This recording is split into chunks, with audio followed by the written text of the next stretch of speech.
मी तुम्हाला म्हटलो, मला आनंद याच गोष्टीचा आहे, जेव्हा लोक मतदान टाकून एखाद्या निवडून दिलेल्या खासदाराच्या कार्यपद्धतीनंतर मी आज वर्षानंतर परत आल्यावर लोक जेव्हा मला भेटतात आणि लोकांचं सातत्याने एकच वाक्य असतं की आमची फार मोठी चूक झाली, याच्या इतका आनंद मला कुठलाच होत नाही।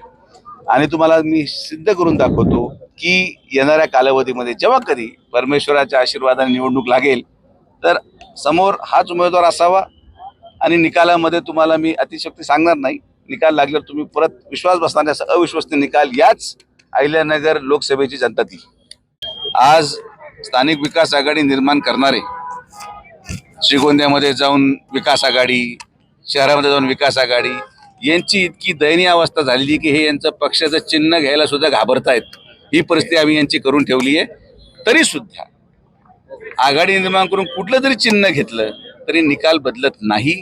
अहिल्यानगरच्या जनतेने मागचे 1 वर्ष जे सहन केलं, जनतेला देखील कळालंय की आता काही उपयोग नाही, महायुती बरोबर राहिल्याशिवाय विकास होऊ शकत नाही आणि तुम्हाला येणाऱ्या निवडणुकीमध्ये त्याचं चित्र स्पष्ट दिसेल।